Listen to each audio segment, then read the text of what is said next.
सबको जय मसीह की। आज हम पढ़ेंगे मत्ती रचित सुसमाचार उसका 15वां अध्याय, और इस अध्याय में हम देखेंगे परंपरा पालन का प्रश्न और अशुद्ध करने वाली बातें, और इसके साथ साथ हम देखेंगे कनानी जाति की स्त्री का विश्वास और अनेक रोगियों को चंगा करना, और अंत में देखेंगे 4000 लोगों को खिलाना।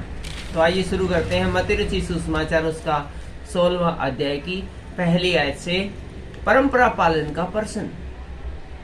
तब यरूशलेम से कुछ फरीसी और शास्त्री यीशु के पास आकर कहने लगे, यहाँ पर लिखा जब यीशु मसीह थे उधर, तो यरूशलेम देश से और फारस से कुछ फरीसी आकर कहने लगे, कुछ शास्त्री आकर कहने लगे, कुछ विशेषज्ञ मूसा की व्यवस्था के जानकार आकर यीशु से कहने लगे, तेरे चेले पूर्वजों की परंपराओं को क्यों टालते हैं कि बिना हाथ धोए रोटी खाते हैं।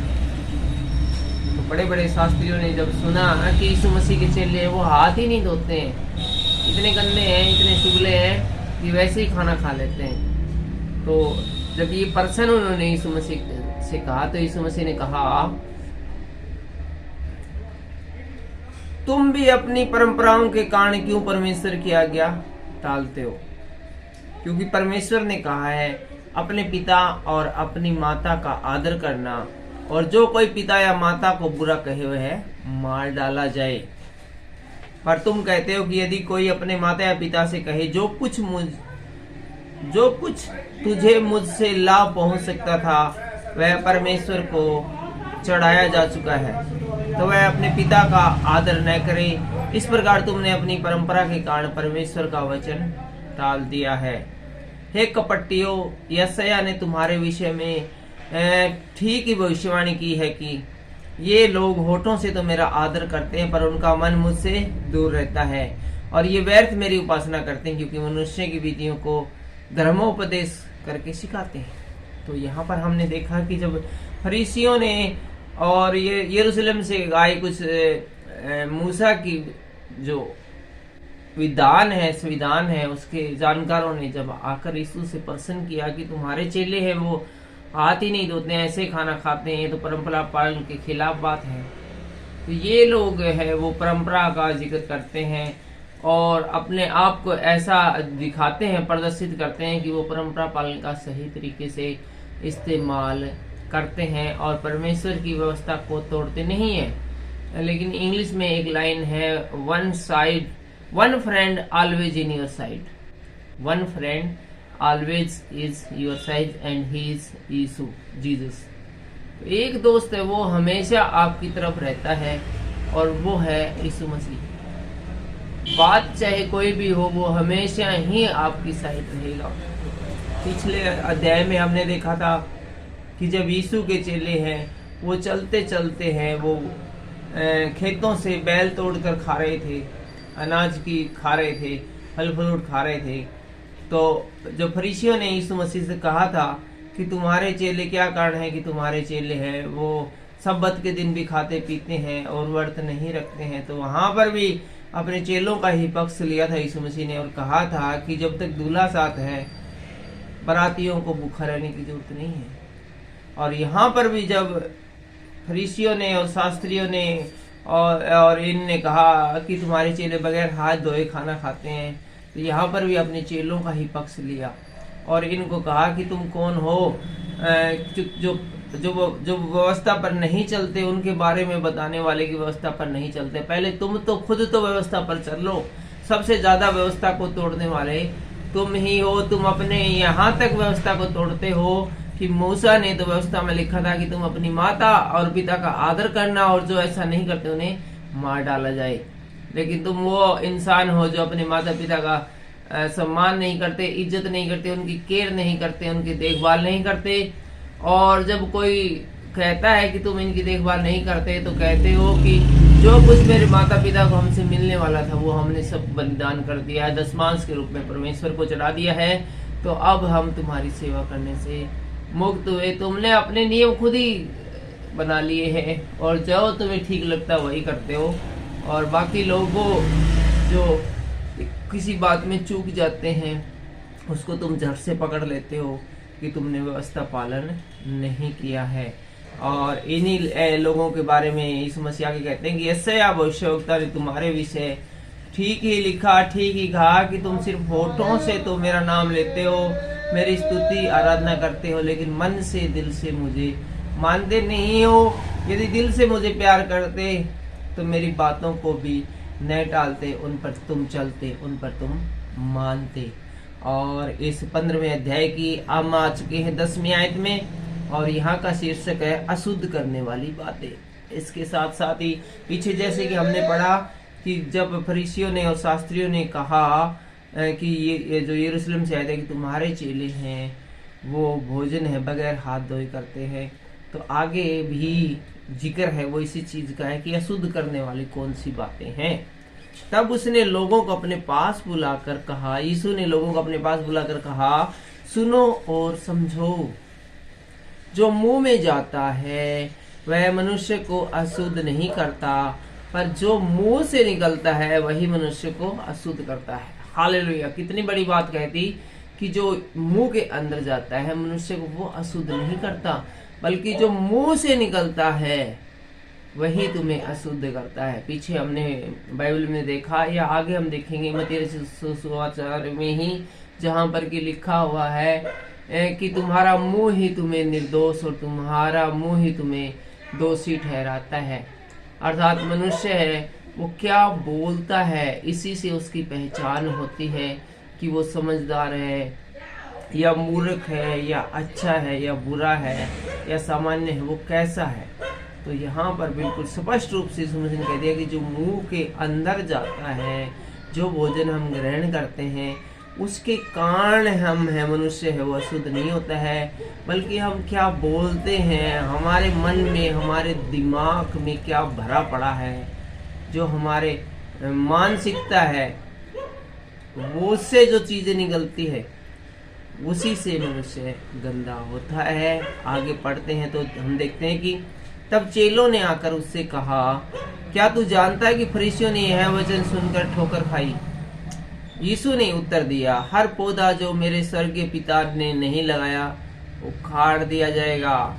उनको जाने दो, वे अंधे मार्गदर्शक है, और अंधा यदि अंधे को मार्ग दिखाए तो दोनों ही गड्ढों में गिरेंगे।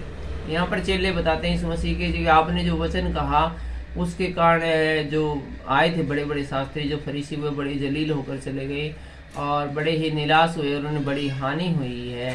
तो यीशु मसीह यहाँ पर अपने चेलों को कहते हैं कि तुम उनकी परवाह मत करो, चिंता मत करो, हर वो पौधा जो मेरे पिता ने नहीं लगाया है वो उखाड़ फेंका जाएगा।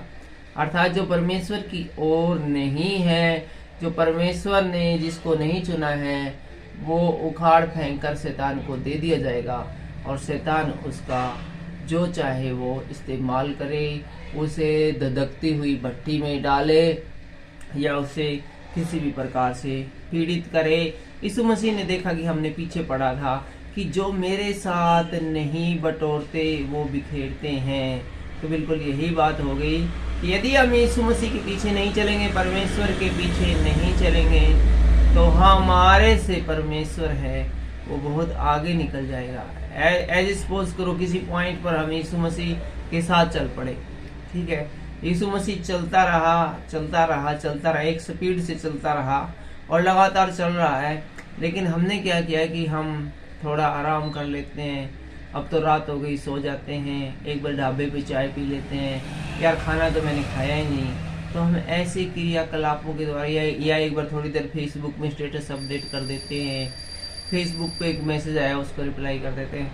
ऐसा करते समय हमारी स्पीड है जो यीशु मसीह के पीछे चलने की है वो कम हो जाती है, और कम होते होते बहुत ही कम हो जाती है, और बीच में हम कई जगह जब स्टॉपिट ले लेते हैं तो एक ठहराव सा आ जाता है। लेकिन यीशु मसीह है वो निरंतर है, वो चलते रहते हैं और वो चलते रहे हैं, लेकिन हमारी स्पीड कम हो गई है और हम रुक के चल रहे हैं।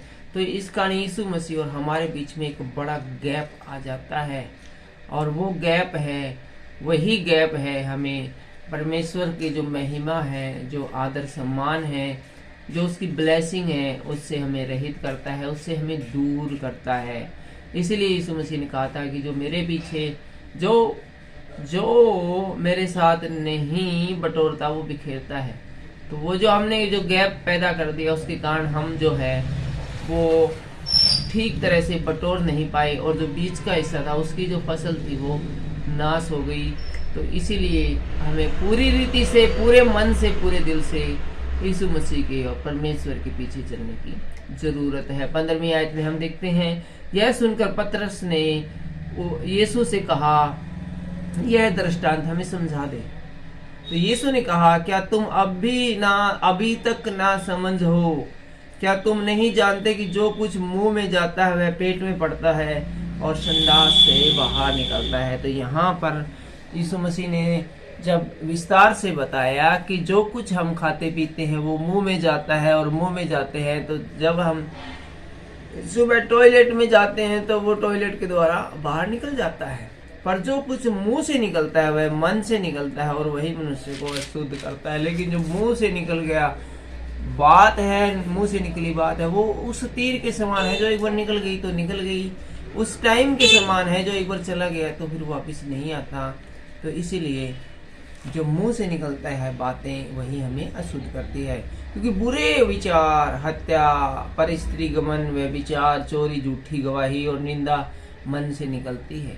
तो यहाँ पर इस संसार में जो बातें हमें जलील करती है और हमें बुरा बनाती है वो बातें यीशु मसीह ने बताई है कि हत्या करना है, किसी दूसरी स्त्री के बारे में गलत विचार सोचने हैं, और किसी से जबरदस्ती करनी है, चोरी करनी है, या किसी को झूठी गवाही देनी है, या किसी की निंदा करनी है। ये सब कार्य है वो मन ही करता है, अर्थात हमारी आवाज से ही प्रकट होते हैं। यही है जो मनुष्य को अशुद्ध करती है, यही बातें मनुष्य को अशुद्ध करती है। परंतु हाथ धोए बिना भोजन करना मनुष्य को अशुद्ध नहीं करता है। और अब हम आ पहुंचे हैं मत्ती रचित सुसमाचार के 15वें अध्याय में की 21वीं आयत में। तो जल्दी से इसको पढ़कर पूरा करते हैं। कनानी जाति की स्त्री का विश्वास।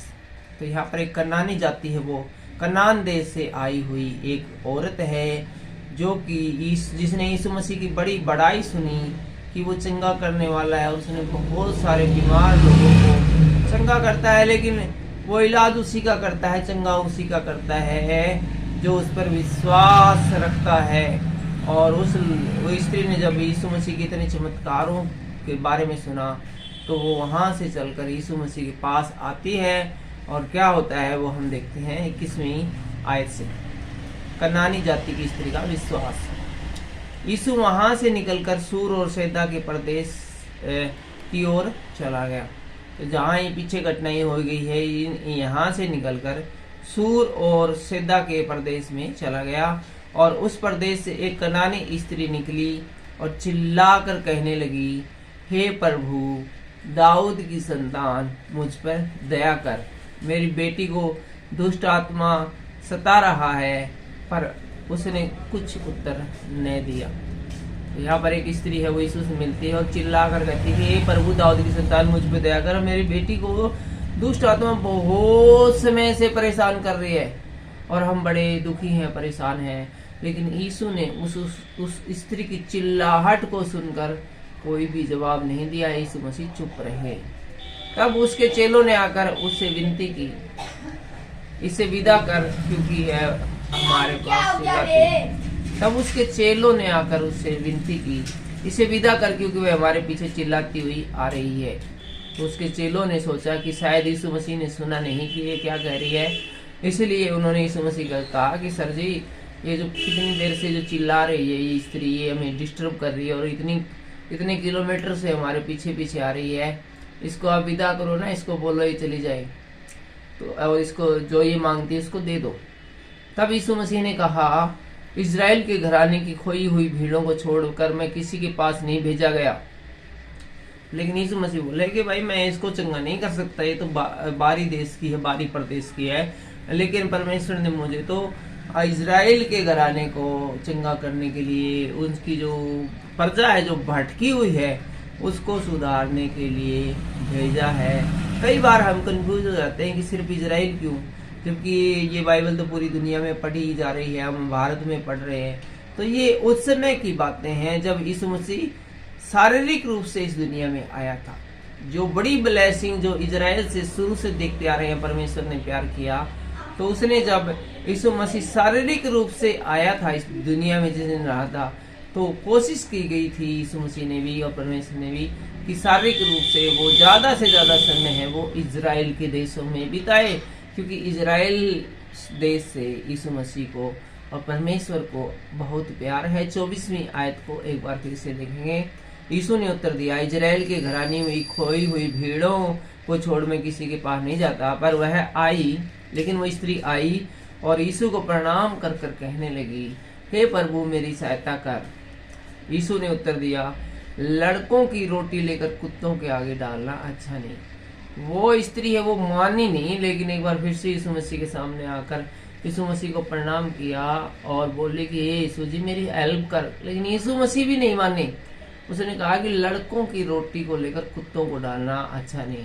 इसका क्या मतलब हुआ? इसका मतलब ये हुआ कि मान लो कि आपका छोटे लड़के में भूखे हैं और आप उनके लिए खाना लेकर आए, लेकिन एक कुत्ते का बच्चा भी भूखा है, तो ये अच्छा नहीं कि आप वो उसका सारा भोजन लेकर उनको कुत्तों को डाल दो। समझ गए मेरी बात को? यानी जो चीज जिसके लिए परफेक्ट है वो उसी को देना शोभायमान होती है, बल्कि उनके लिए नहीं जिनके लिए वो नहीं बनी है। लेकिन उस स्त्री ने आगे क्या कहा, सत्य है प्रभु, पर कुत्ते भी तो वह चूर चार खाते जो उसके स्वामी की मेज से गिरते हैं। स्त्री ने कहा कि ठीक है प्रभु जी, मानते हैं आपकी बात को कि कुत्तों को नहीं डालनी चाहिए बच्चों की रोटी, लेकिन जो कुत्ते भी तो वही रोटी खाते हैं जब उसके मालिक लोग हैं वो मेज पर खाते हैं और नीचे वो गिरती रहती है या फिर टुकड़े बच जाते हैं। इस पर यीशु ने उसको उत्तर दिया, हे स्त्री तेरा विश्वास बड़ा है, हे स्त्री तेरा विश्वास बड़ा है। यीशु मसीह ने उससे कहा, हे स्त्री तेरा विश्वास बड़ा है, हे स्त्री तेरा विश्वास बड़ा है, जैसा तू चाहती है तेरे लिए वैसा ही हो जाए। और उसकी बेटी उसी घड़ी चंगी हो गई। तो यहाँ पर हम देखते हैं कि यीशु मसीह ने एक जिद पकड़ ली कि मैं इसको ठीक नहीं करूंगा। उस स्त्री ने भी जिद पकड़ ली कि मैं ठीक होकर ही जाऊंगी यीशु मसीह से। तो यहाँ पर दो लोगों का टकराव है। एक तरफ इंसान है जो कि कहता है परमेश्वर से कि नहीं मुझे चाहिए, दूसरी तरफ परमेश्वर कहता है कि नहीं मैं तुझे नहीं दूंगा। तो जब इंसान का और परमेश्वर का टकराव होता है, इंसान पीछे पड़ लेता है परमेश्वर की मुझे चाहिए और हर हाल में चाहिए और ये मैं लेकर रहूंगा। लेकिन परमेश्वर कहे कि नहीं तुझे दूंगा ही नहीं, तेरे लिए ये चीज बनी नहीं और मैं तुझे दूंगा नहीं। जब आपस में हम देखते हैं कि यहाँ टकराव हुआ तो जीत किसकी हुई? इंसान की। जीत होनी किसकी चाहिए थी? परमेश्वर की। लेकिन जीत है वो इंसान की। क्यों हुई? क्योंकि इंसान जब जीत पकड़ लेता है तो फिर परमेश्वर भी है वो बुरा परमेश्वर नहीं है, वो अच्छा परमेश्वर। उसने सारी चीजें हमारे लिए ही, इंसानों के लिए बनाई हैं। ये बिल्कुल ऐसा ही है कि एक पिता है, एक छोटा बच्चा है, उससे जिद पकड़ ले कि मुझे 100 रुपये चाहिए, मुझे 100 रुपये चाहिए, मुझे 100 रुपये चाहिए, चाहिए ही चाहिए। लेकिन वो पिता कहता है यार 100 रुपये का तू करेगा क्या? घर में सारी चीजें खाने पीने की, इतनी सारी मिठाइयाँ हैं वो घर में पड़ी है, अभी शादी से लौटे हैं और पिछले हफ्ते तेरा जन्मदिन था, कितने सारे खिलौने पड़े हैं, खिलौने के इतने सारे पैकेट पड़े हैं कि उनको तूने आधों को तो अभी खोला ही नहीं है। लेकिन वो बच्चा जिद पे अड़ गया कि नहीं मुझे तो 100 रुपये बस चाहिए तो चाहिए। तो वो पिता उससे कितना इनकार करेगा? घंटे करेगा, 2 घंटे करेगा, 4 घंटे करेगा और 1 दिन करेगा, इससे ज्यादा वो इनकार नहीं कर सकेगा। और एट द लास्ट अपना पिंड छुड़ाने के लिए, अपनी जान छुड़ाने के लिए वो है हर हाल में उस बच्चे को 100 का नोट देकर, बल्कि हाथ जोड़ कर कह देगा कि हे मेरे बाप तू मेरा पीछा छोड़, अर्थात मैं तेरा बाप नहीं तू मेरा बाप है, तू पीछा छोड़। तो पीछे भी हमने आगे हम बाइबल पढ़ेंगे, उसके अंदर हम देखेंगे कि एक जज है, उसके पास एक स्त्री आती है और कहती है मेरा न्याय करो। लेकिन वो बड़ा ही खड़ूस जज था और वो कहता है कि मैं तेरा न्याय नहीं कर सकता, ठीक है, क्योंकि वो किसी से नहीं डरता था। लेकिन वो कहती नहीं भी करना पड़ेगा, लेकिन वो उसको इग्नोर कर देता है। वो हाई लेवल का एक जज था, मान लें कि लाखों करोड़ों का जो जो पार्टियां हैं उनका काम करता है। जैसे कुछ लोग है, फ्लिपकार्ट है, अमेजोन है, उसके बड़े वकील हो, इसी प्रकार से वो छोटे मोटे लोगों के तो केस देखता ही नहीं था, लेकिन वो स्त्री उसके पीछे ही पड़ गई, नहीं आपको तो मेरा फैसला करना ही पड़ेगा। बार बार आ रही है, उसको तंग कर रही है, डिस्टर्ब कर रही है। तो एक दिन उस जज ने सोचा कि मैं किसी से भी नहीं डरता और मेरे पास किसी चीज की कमी नहीं, लेकिन इस औरत ने तो मेरा जीना हराम कर दिया है। यदि मैं इसका न्याय नहीं करूंगा तो ये तो मुझे हरासमेंट करके मार डालेगी। और उस स्त्री का वो तुरंत है वो न्याय कर देता है। तो इसी प्रकार से यहाँ पर भी जब बार बार वो औरत डिस्टर्ब कर रही है और कहती है मुझे तो इलाज करवाना ही है और आपसे ही करवाना है, तो परमेश्वर यीशु मसीह भी कहता है कि जा, तेरे विश्वास ने तुझे चंगा किया। तो याद रखें, ये बात इतने विस्तार से बताने का मकसद यही था कि जब आप परमेश्वर से कुछ मांगे तो जिद पकड़ ले कि मुझे ये चाहिए चाहिए, परमेश्वर आपको हर हाल में देगा। बस आपकी जिद है वो अडिग रहनी चाहिए और परमेश्वर के आप साथ चलने वाले चाहिए। जल्दी से हम, ये वीडियो काफी लंबा हो गया है, आगे बढ़ते हैं और आगे देखते हैं। अनेक रोगियों को चंगा करना ही हमें मिल जाता है 29वीं लाइन में। यीशु वहां से गलील की झील के पास आया और पहाड़ पर चढ़कर बैठ गया। तब भीड़ पर भीड़ उसके पास आई, वे अपने साथ लंगड़ों, अंधों, टुंडों और अन्य बहुत से उसके पास आए और उन्हें उसके पांव पर डाल दिया और उसने उन्हें चंगा किया। तो यहाँ से निकलकर यीशु एक पहाड़ पर चला गया और पहाड़ पर भी एक बहुत बड़ी भीड़ है वो लोगों की, वो यीशु मसीह के पास आई। और चेले क्या करते गए, जो लंगड़े, अंधे, जो हर प्रकार के रोगी थे उनको यीशु मसीह के पांव के पास है वो भेज देते और सिर्फ पांव के पास जाने से ही वो लोग अच्छी तरह से चंगाई प्राप्त करते थे। जब लोगों ने देखा कि गूंगे बोलते, टुंडे चंगे होते और लंगड़े चलते हैं और अंधे देखते हैं, तो अचंबा करके इजराइल के परमेश्वर की बड़ाई की। जब बाकी लोगों ने ये सब देखा तो इससे पहले इस दुनिया में कभी नहीं हुआ था, उन्होंने परमेश्वर की बड़ाई की, इजराइल के परमेश्वर की बड़ाई की। और हम पहुंच गए हैं इस वीडियो के अंतिम पड़ाव पर और पहुंच गए हैं 32वीं आयत में, और यहाँ का शीर्षक है 4000 लोगों को खिलाना। बहुत जल्दी से इसको हम पढ़कर देख लेते हैं। यीशु ने अपने चेलों को बुलाया और कहा, मुझे इस भीड़ पर तरस आता है क्योंकि वे 3 दिन से मेरे साथ और उनके पास कुछ खाने को नहीं है। मैं उन्हें भूखा विदा करना नहीं चाहता, कहीं ऐसा ना हो कि मार्ग में थक कर रह जाए। यीशु उस पहाड़ पर चढ़ गया तो वहां पर बहुत सारे जो लोग थे वो यीशु के पास आए और उनको इनका इलाज करते करते यीशु को 3 दिन और 3 रात वहां पर हो गई। तब यीशु ने अपने चेलों से कहा कि मैं तो बड़ा चिंतित हूँ, ये इतने समय से मेरे साथ है और मैं इन्होंने कुछ खाया पिया भी शायद नहीं है। जो कुछ खाने पीने के लिए अपने साथ सामग्री लाए थे, शायद वो सामग्री खत्म हो गई है और अब ये अपने गांव में, अपने शहरों में, अपने देशों में इतनी दूर जाएंगे तो कहीं ऐसा ना हो कि ये भूख की वजह से हैं, परेशान हो जाए या फिर किसी कोई है बेहोश होकर गिर जाए। चेलों ने यीशु से कहा, हम इस जंगल में कहाँ से इतनी रोटियां मिलेगी कि हम इतनी बड़ी भीड़ को खिलाएं। तो चेले बोले, आपकी बात तो ठीक है, लेकिन इस जंगल के अंदर कहाँ से, कोई होटल भी नहीं, कोई ढाबा भी नहीं है, कोई यहाँ पर तो जोमेटो और स्विगी वाले भी नहीं है जो हमें इतना सारा खाना लाकर दे सके। यीशु ने उससे पूछा, तुम्हारे पास कितनी रोटियां हैं? तो वे बोले, 7 रोटियां और थोड़ी सी मछलियां हैं। तब उसने लोगों को भूमि पर बैठने की आज्ञा दी। यीशु मसीह बोला, भाई तुम सब है जमीन के ऊपर लाइन लगा कर बैठ जाओ।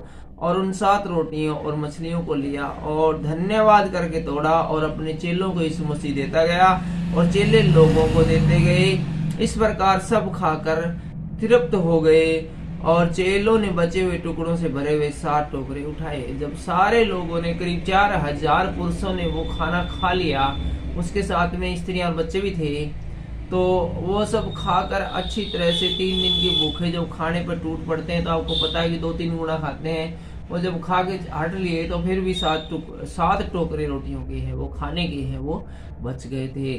खाने वाली स्त्रियों और बालकों को छोड़कर 4000 पुरुष थे। 4000 पुरुष थे, तो यदि 4000 स्त्रियां भी लगा ली जाए तो 4-4 8000 हो गए और 8000 बच्चे लगा लिए तो कुल 16000 आदमियों को यहाँ पर हम मान सकते हैं कि खाना खाया। और इसके यीशु मसीह के जो चेले और जो उसके साथ चलने वाले टीम के सदस्य थे वो इस भीड़ से अलग थे, जिनकी काउंटिंग नहीं की गई है। तब वह भीड़ को विदा करके नाव पर चढ़ गया और मगदन देश की सीमा में आया।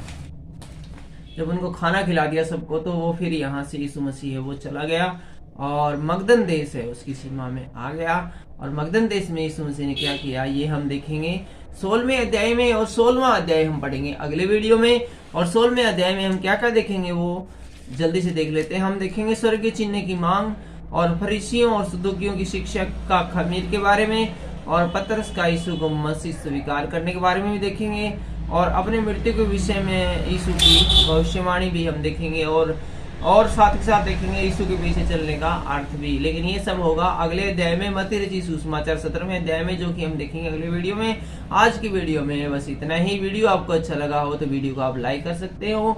दूसरे लोगों तक भी यदि आप मसीह संदेश पहुंचाना चाहते हो तो आप इस वीडियो को शेयर कर सकते हो। हमारे चैनल के ऊपर आप पहली बार आए हो या आपने चैनल को सब्सक्राइब नहीं किया है तो इसी समय आप हमारे चैनल को सब्सक्राइब कर दे, ताकि आगे भी आपको इसी प्रकार की वीडियो देखने को मिल सके। और यदि आप फेसबुक पर हमें देख रही हैं तो आप हमारे चैनल को लाइक भी कर सकते हैं। आज की वीडियो के द्वारा परमेश्वर हम सबको बड़ी आशीष और बरकत दे। सबको जय मसीह की।